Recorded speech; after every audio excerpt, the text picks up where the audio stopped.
This conference will now be recorded. Good morning, everybody. You're listening to Money Matters on KPFT Houston.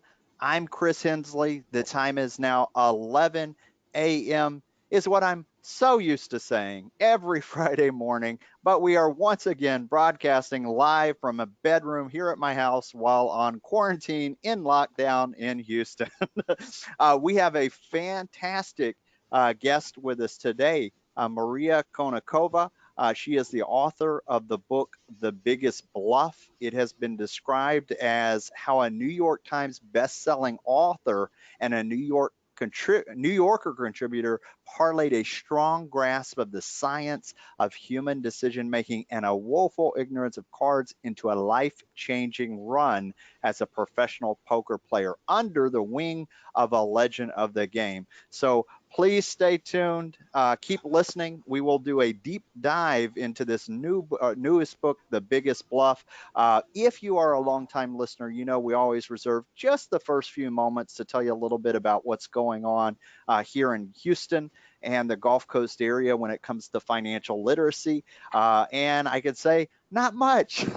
Right now, being part of the Houston Money Week leadership team, you've heard me talk about this in the past. We go out to different companies, organizations, schools, local city government, and do free educational workshops during the month of April for financial literacy. However, because of COVID-19 this year, that has had to drastically change. All of our workshops and seminars went to online learning. So I'm mentioning this because this week we actually had a leadership team meeting, and we are already starting to talk about 2021.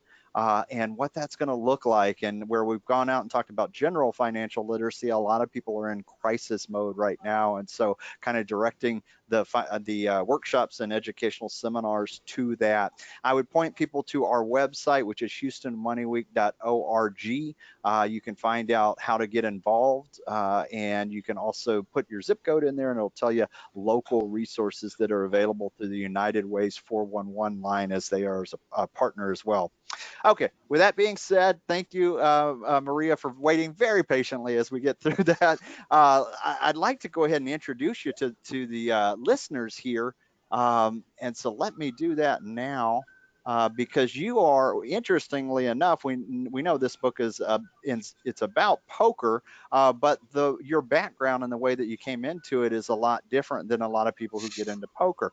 You're the author of a New York Times best-selling books, The Confidence Game, winner of the 2016 Robert P. Balls Prize in Critical Thinking. And from listening to the book, you were a freelance journalist going into this. So you weren't a professional poker player going into this. This was more of a kind of a learning experience there. Before we get too far in there, is there something you could tell us about yourself separate from what I just shared with listeners so that we can get to know you a little bit better? Absolutely, absolutely. I'm someone who has always followed my interests, even when I wasn't quite sure where they were going to lead. So when I was in school, I studied not just writing, but psychology, and ended up working in television of all places, and then going to get a PhD in psychology, even though I never had any interest in going into academia. So I just did it because I love the human brain and I had no idea how I was going to use it, but I wanted to learn more. And of course, that ended up translating into the lens through which I view a lot of my own writing. And the only thing that I've done full time since then has been write, other than play poker, and that was something that I never expected to happen in my life. Something you didn't say about me that people wouldn't know is that I'm someone who doesn't like games. I Wow. did not grow up playing any games, so not just card games. I don't like board games. When my nieces and nephews, you know, pull out that Travelers of Catan, Yeah, I yeah. have this feeling of absolute dread. Am I going to actually have to play this? Wow, So wow. poker doesn't really fit in. Yeah, so fast forward to then, and you are sitting at the table with what many people often look at as the guy when it comes to poker. So I guess that's a good way to get into it. I like the idea, the psychology, and one of the things you mentioned in the book is that you got there through reading and then game theory, and this all kind of like unfolded there. But go a little bit deeper into that, how the book, which the subtitle on it here is, and I'm really big into skill acquisition, so this kind of popped out to me. The Biggest Bluff: How I Learned to Pay Attention, Master Myself, and Win. How did you go from that to this? Yeah, I became really interested in the role that luck plays in our lives and learning to tell the difference between skill and chance, between the things that we can control and the things that we can't control. And as you mentioned, um, I was reading a lot. So whenever I'm interested in something new, whenever I decide I want to take on a new project, and it can be as short as, a short piece in a newspaper or a magazine article, or in this case, a book. I read. That's what I do first of all. I mean, I think that writers should first of all be readers. And for everything I write, I've read so much more than I can share with the world.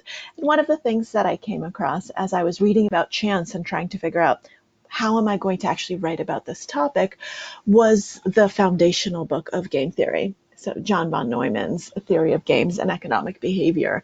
And I learned that von Neumann, who's one of the great minds of the 20th century, father of game theory, father of the computer, father of the hydrogen bomb, so lots of different things, brilliant mind. He was a poker player, and game theory was born from poker. And the way that he described the game really intrigued me. It made me want to learn more because he saw it as this perfect analog for decision making in real life, for playing a game that could help you then make some of the most difficult strategic decisions in a decidedly non-game context. I mean, he thought that if you could solve poker, that you would prevent nuclear war, that you would solve kind of the most pressing problems facing humans. And the reason he thought that was that poker was a game that resembled life. It was a game of incomplete information, of knowns and unknowns, of probabilistic choices where you have to make the best decision you can with limited information, and you're never 100% certain of the outcome. All you can do is put yourself in a position to get a good outcome, but because there's unknown information, you're never going to know for sure. And he said, that's life. Chess isn't life. Chess is a game where there's always a right answer. There's always a right move. There's always something that is the specific thing that you're supposed to do. And if you give me enough computing power, I'll tell you what the move is. That's not true of life, and that's not true of poker. And chess has been solved, and poker hasn't been solved by computers in modern times. So when I was reading all of this, I thought, what is this poker thing? I had no idea what poker was. I'd seen Rounders. That's about it. It's a great movie. If you haven't seen it, you should go watch it. But that was my entire knowledge of poker was Rounders. So to me, it was this complete unknown, and I decided to see what I could find. And when I started reading about poker, something just clicked in my head, and I thought, this is my next book. I want to learn how to play this game. I want to get one of the best players in the world to teach me. And I want to see what happens. I want to use that journey as a way to explore these themes of skill and chance. So I love it because a lot of, as a financial advisor, a lot of the things that you just mentioned are checking off a mark for me here. The game theory, decision making, chance versus skill. What role does luck have to play? The fact that you're a writer, as a host of this show, a lot of times when I have a guest on, I like to do the Cliff Notes version. Well, I'll go in there and I'll listen to part of the audio. The problem with that, when I actually run into somebody who is a good writer, is you had me in the first paragraph there. The description of going into the casino and the nervous energy as people walked in. And so to hear that kind of filter through somebody who's a really good writer, it just kind of immediately draws me in. So fast forwarding to part of that was actually choosing a game. So the game choice, you ended up with Texas Hold'em. We're here in Texas. For people who don't know much about poker, why did you end up going with that specific game? Sure, there were a lot of reasons. One of which is that it happens to be the most widespread variant right now. But there's a reason for that as well, and there's a reason why John von Neumann recommended that this be kind of the approach that you take, and that's the exact balance of knowns to unknowns. So in Texas Hold'em, there are two hole cards, and those are the private cards that only you can see. And the rest of the cards, which is going to be, if you stay until the end of the hand, 5 in total, are going to be face up. And he said that 2 and 5, that's a perfect balance where you actually have enough skill that it's a skill game, but there's still this element of chance. Now, in some other variants, there are too many unknowns. So there are 5 cards that no one sees that each player has. So that's just too much of a guessing game. It becomes too much of a casino crapshoot. Actual crapshoot, where it comes from. Yep. We're playing craps at a table. And if you have too little information, so there are some variants of poker where there's just one whole card. So everyone just has one card that's out on. He said, well, now it becomes too much like chess, it becomes too mathematical. There are too many known variables and too little that is secret, that is hidden, that you have to infer. And he thought that this variant Hold'em, Texas Hold'em, was a really nice balance of the two things. And what's more, it's not just any Hold'em, it's no limit Hold'em. So there's also a variant called limit, where you're limited in how much you can bet. And that's not life. In life, there's never anything stopping you from betting as much as you want on anything. You know, you can always risk everything. You can risk your life if you want to. And so no limit is the way to go. And so that's why I decided to choose that specific aspect of the game. And obviously I knew I'd be talking to you. And so I wanted to be able to talk about Texas Hold'em to somebody in Texas. There you go. There you go. Well, and one of the things you just mentioned was the having no limit. That means that people can go all in. What does that mean to go all in? It means you're betting everything you have. So you're betting all of the chips that you have. I play tournament poker and not cash games. So that means that the chips have no cash value. You buy in for a certain amount, and then the chips are just a way of keeping score, of figuring out where you stand relative to other players. And the ability to go all in means that you can wager all of those chips at any given point in time when you're in a hand. And in other variants where there is a limit, you can't do that. You're always artificially constrained in how much you can bet. Now, one of the things that, as you decided to do this, you went out and sought somebody who was considered a master when it comes to poker, Erik Seidel. Tell us about that experience. I didn't know what I was quite getting into in asking Erik, because at that point, as I already said, I knew nothing about poker. And so I had done some preliminary research and I identified him as my top choice because he was really the only person who'd been around since the 80s for over 30 years and still winning at the highest levels. And that clearly marked him as someone who was worthy of approach. He was someone from an older generation, so someone who used more psychology, which is my own background. So I wanted someone who'd match my abilities. And he was someone who seemed like a really nice guy. And that's important if you're going to be spending a lot of time with someone. What I didn't know was that he's never taken students. Was that, Wow. he was notoriously reticent, didn't like sharing his secrets or anything like that. So I would have probably been a little bit intimidated. I was already intimidated, but even more intimidated had I known that. Luckily, I didn't. So I thought, let me cold call him. I'm a journalist. That's what I do. So I just approached him out of the blue and said, hey, I'm working on something new. I'm a writer for the New Yorker, and I'd love to talk to you. I think that it's something you might be interested in. And I didn't say anything more than that. And he wrote back, and I got very, very lucky. He's not only a poker player, he's that rare poker player who doesn't just know what the New Yorker is, but who reads the New Yorker. And he knew who I Nice. was. And he said, oh, I love your writing. Let's absolutely talk. So I got very lucky. I didn't know just how remarkable Erik was, but he is. Wow, wow. So I know, and there's, when people think about math, I think one of the comments in the book was that the people who are easily manipulated go deep into math, which was an odd statement, but that was in the book. Um, but you also talk about you were worried that maybe you didn't have enough math skills to do this, and then Eric said, so what is that about?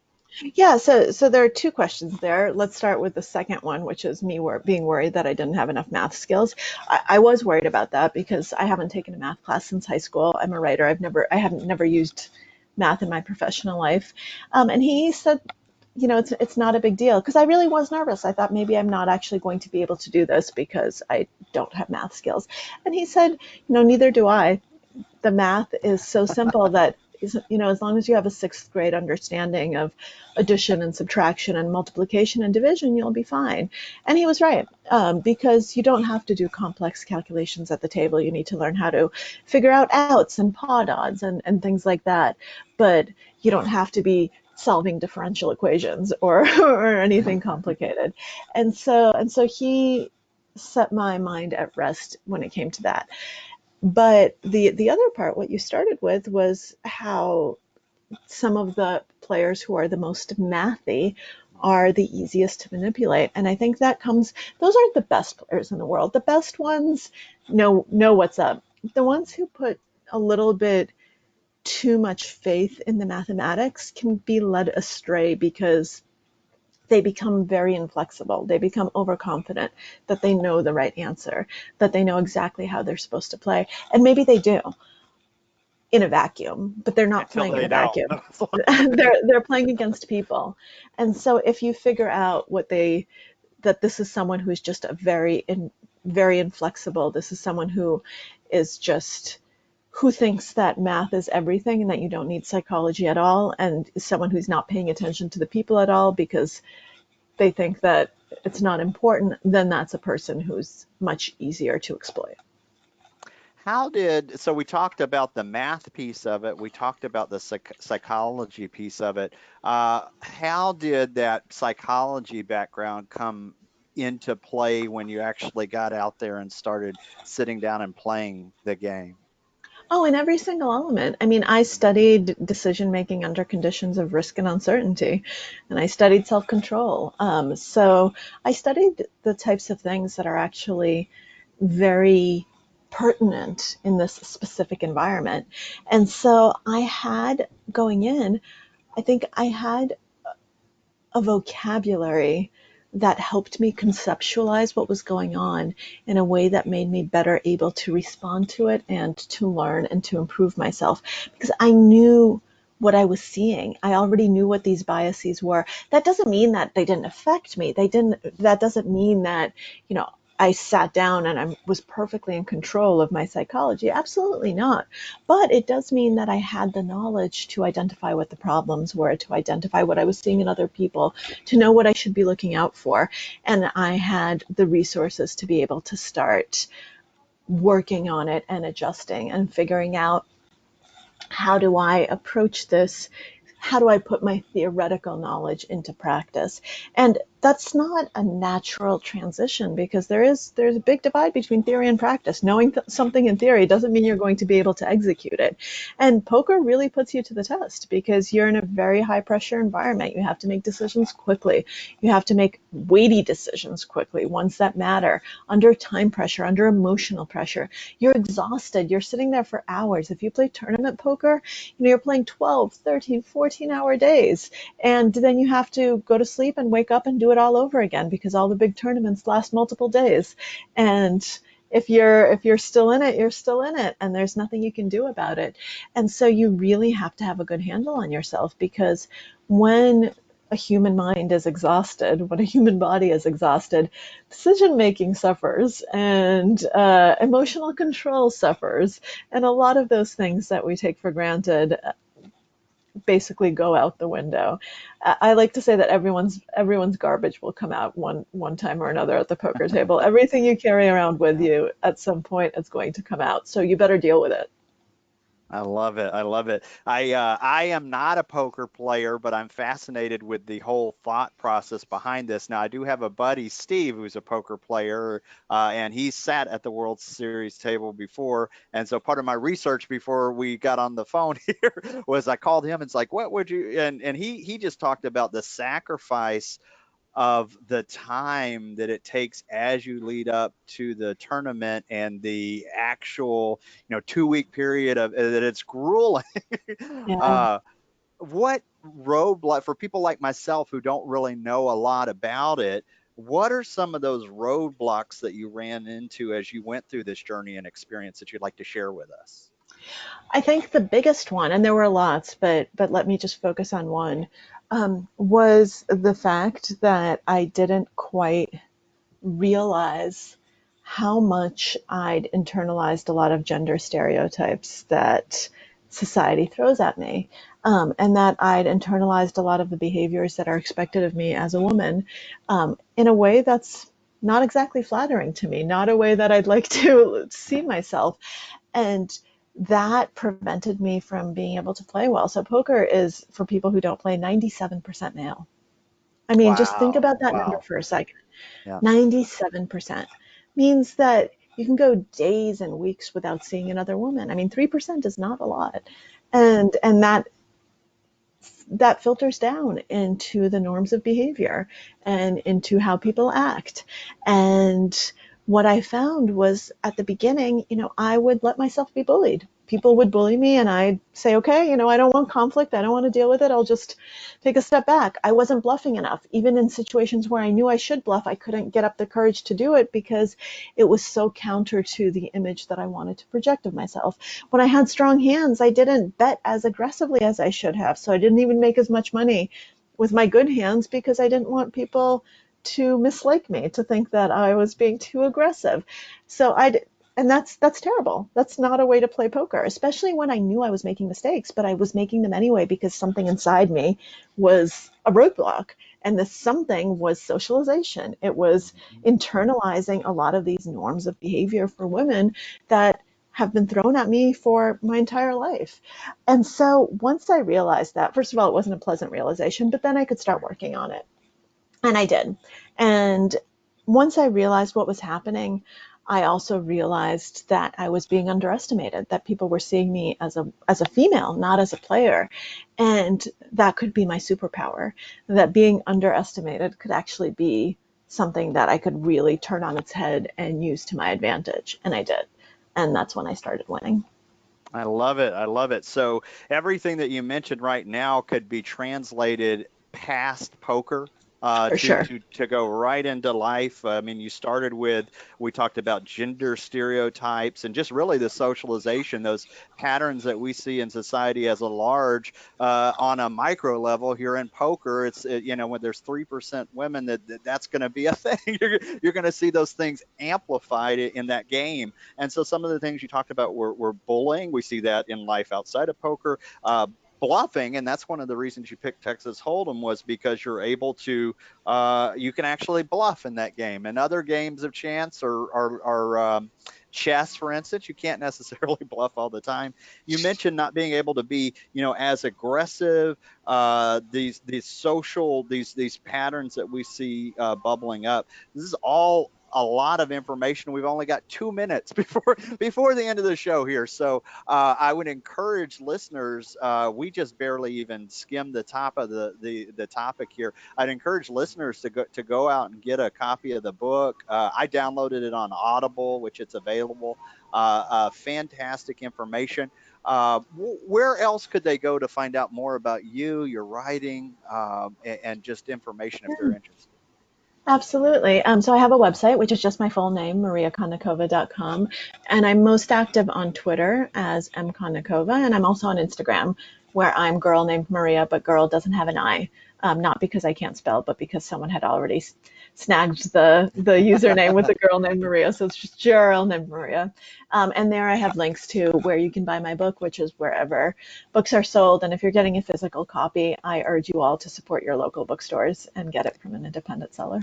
Absolutely, absolutely. So if you're driving, you don't have to write all that down. I'll have a link to that on the podcast note as well. And then Maria, in the last minute that we have here, is there anything that I forgot to ask you that you'd like to leave with listeners today?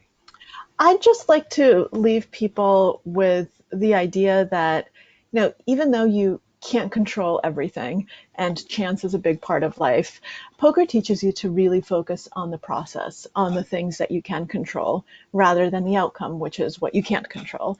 So if you have that kind of mindset, I think it's a very helpful one. It's one that helps us get through a lot of uncertain moments, which is especially relevant for a moment like today. I love it. I love it. And we'll leave it there. What a great place to stop. Maria, thank you so much for being on the show today. Thank you so much for having me.